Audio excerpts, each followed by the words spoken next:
Digital school of education में आप सभी का स्वागत है।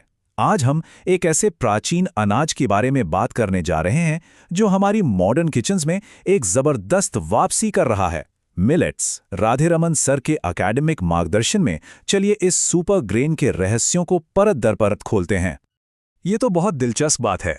ऐसा लगता है कि आजकल मिलेट्स हर जगह चर्चा में है।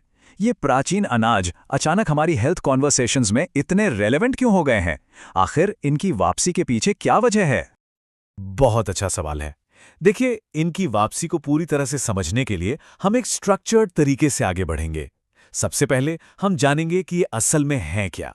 फिर इनके पोषण के आधार पर इन्हें कैटेगराइज करने का एक बहुत ही यूनिक तरीका देखेंगे और आखिर में हम ये जानेंगे कि अपने लिए सही मिलेट कैसे चुनें। बिल्कुल, तो चलिए पहले कदम से शुरू करते हैं। इनके फायदों के बारे में जानने से पहले एक फाउंडेशन तो बना लें। आखिर ये मिलेट होता क्या है? अगर एकेडमिक दृष्टिकोण से देखें तो मिलेट्स छोटे छोटे बीजों वाली घासों का एक ग्रुप हैं। हजारों सालों से दुनिया भर में ये इंसानों और जानवरों दोनों को पोषण देते आए हैं। तो ये सिर्फ अनाज नहीं है, ये इतिहास और पोषण से भरे हमारे एंशिएंट पावर हाउसेस हैं। अच्छा, ये तो एक काफी ब्रॉड डेफिनेशन हो गई, लेकिन इतने सारे प्रकार हैं, कंगनी, रागी, ज्वार, इन्हें बेहतर तरीके से समझने का क्या कोई सिस्टम है? क्या हम इन्हें इनके फायदों के आधार पर ग्रुप कर सकते हैं? हाँ बिल्कुल, और यहीं से बात और भी इंटरेस्टिंग हो जाती है। जैसा कि Radhe Raman sir conceptual clarity के लिए जोर देते हैं, हम मिलेट्स को उनके न्यूट्रिशनल इम्पैक्ट के आधार पर 3 ग्रुप्स में बांट सकते हैं: पॉजिटिव, न्यूट्रल और नेगेटिव। और ये सिर्फ एक क्लासिफिकेशन नहीं है, ये उनके हेल्थ बेनिफिट्स को समझने का एक पूरा फ्रेमवर्क है। और इस पूरे फ्रेमवर्क का आधार है एक की मेट्रिक, डाइटरी फाइबर। आप यहां देख सकते हैं कि सारा खेल इसी का है। पॉजिटिव मिलेट्स 6% से ज्यादा फाइबर के साथ न्यूट्रिशनल चैंपियंस हैं। न्यूट्रल मिलेट्स बीच में आते हैं और नेगेटिव अनाज जिनमें 2% से भी कम फाइबर होता है, उनकी कहानी बिल्कुल अलग है। मतलब फाइबर की मात्रा सीधे सीधे हेल्थ बेनिफिट से जुड़ी हुई है। ये फ्रेमवर्क तो काफी यूजफुल है। तो चलिए इन पॉजिटिव चैंपियंस से ही शुरू करते हैं। हाई फाइबर कंटेंट के अलावा ये हमारे शरीर के लिए ऐसा क्या करते हैं जो इन्हें ये टाइटल मिला है? इसका एक सबसे अच्छा उदाहरण है फॉक्सटेल मिलेट, जिसे हम आमतौर पर कंगनी के नाम से जानते हैं। ये पॉजिटिव कैटेगरी में सबसे आसानी से मिलने वाला और सबसे ज्यादा खाया जाने वाला मिलेट है। और ये है वो नंबर जो इसे खास बनाता है, 7% डाइटरी फाइबर। ये उस 6% की लिमिट से काफी ऊपर है जो इसे पॉजिटिव मिलेट क्लब का एक स्टार मेंबर बनाता है। और वो 7% फाइबर सिर्फ एक नंबर नहीं है, ये असल हेल्थ बेनिफिट्स में बदल जाता है। इसमें प्रोटीन भी ज्यादा होता है और ये रेस्पिरेटरी हेल्थ को सपोर्ट करने, आर्थराइटिस में मदद करने और यहाँ तक कि एपिलेप्सी जैसी कंडीशंस को मैनेज करने में भी अपनी भूमिका निभाने के लिए जाना जाता है।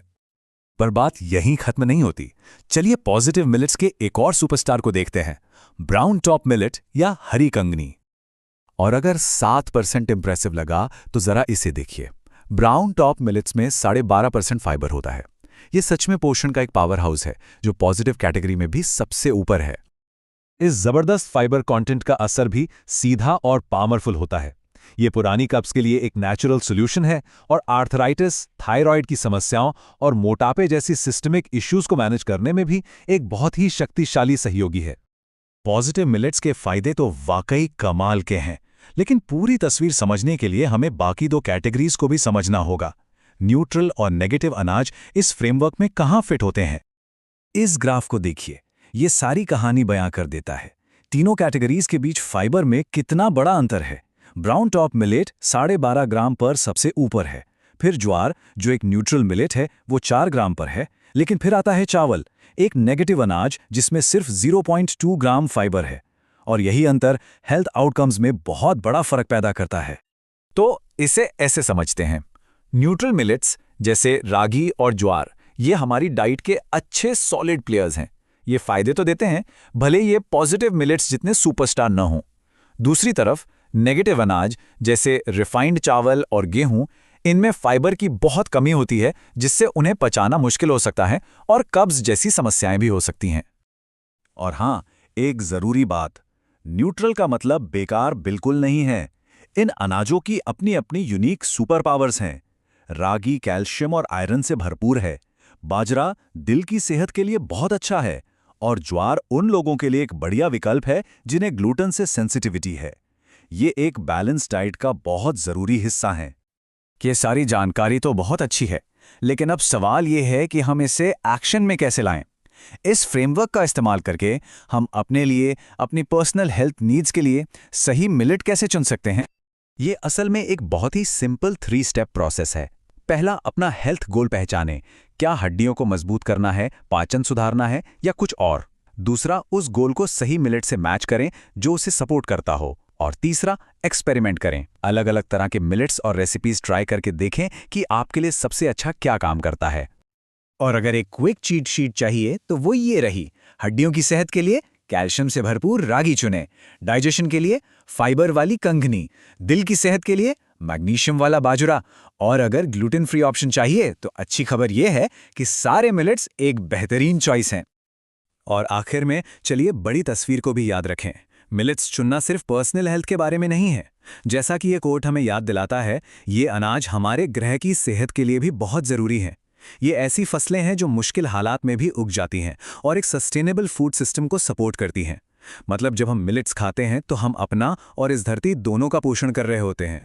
तो आज हमने मिलेट्स को समझा, उन्हें पॉजिटिव, न्यूट्रल और नेगेटिव में कैटेगराइज किया और अपने लिए सही मिलेट चुनने का एक फ्रेमवर्क भी देखा।